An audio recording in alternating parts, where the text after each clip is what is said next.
Hi, and welcome to our final video in this short video series. I have certainly enjoyed doing them for you, and I trust that you've gained some value and some insight.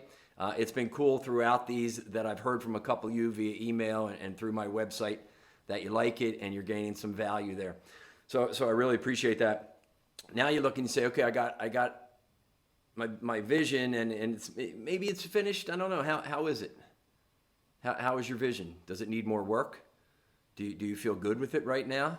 Are you a little bit stressed now because you become really conscious of all that stuff in your head?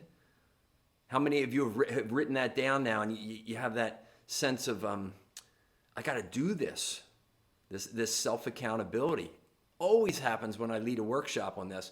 People write it down. I say, okay, great. How was that for you? They're like, I've been thinking about this stuff for years and I'm the only reason it's not getting done. Right? So you want to get it down. If you have to do some more work on it, absolutely do some more work on it. The letter that the format that I gave you is pretty good. It's the best way that I've seen it done. But listen, if you got to tweak it a little bit and go into some letters and then you're going to put some bullet points or whatever. Some people will put pictures in there of the future state that they want. Whatever you got to do, that area, that vision that you just developed for yourself should really produce a couple things. Inspiration, focus, and resilience. If I'm having a bad day and I'm stuck, I read my vision, that future state, I'm like, all right, let's go. Because that's what we're getting our ass out of bed for every day. So inspiration, focus, and then the resilience. But I know what you're saying right now. Danny, I've done something like this before, and here's my problem. How do I stay conscious of it? How do I make sure that I don't forget it? How do I make sure that 6 months don't go by and I haven't even looked at it? Because the world wants you busy and wants you overwhelmed. All right, here's the last thing that works. If you've written that down, if you've typed it somewhere, regardless of how you did it, if you wrote it down, you got to type it, right? Or if you wrote it down, you want to put it in your day timer somewhere, that will probably work. Get it in there. Move it from week to week so it's always there. What I found to work better is because most of us are on our computers and our laptops and our phones, is I would create an all-day event on your calendar on Friday.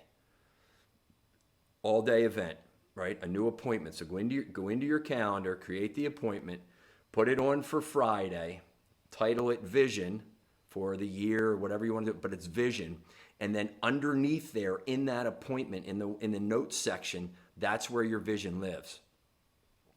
Put a recurrence on it for every Friday with a reminder that pops up. So now you go, okay, it's Friday. Bam, there's my vision. Let me read it. Then what you do really good is you reflect on your week and you say, what did I do and how was I thinking that drove this vision forward to completion? And make any adjustments you need to. Then you want to look out at the next 2 weeks on your calendar, all your meetings, all your travel, all your events, and say, is everything on my calendar driving my vision? And if part of your vision is strengthening your relationships, which, by the way, the happiest people have the strongest relationships, and you're looking at your calendar and there's no meetings with your family and your friends, no get-together for a little dinner, a glass of wine, cup of coffee, you got to get them on there. So this will really, it's kind of your North Star. It's going to identify when you get off track, and it's going to allow you to get back on track.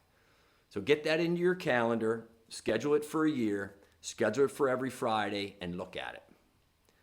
So the art of resilience, the solution, couple steps. Number one, watch your belief in your mindset about what you're saying around resilience.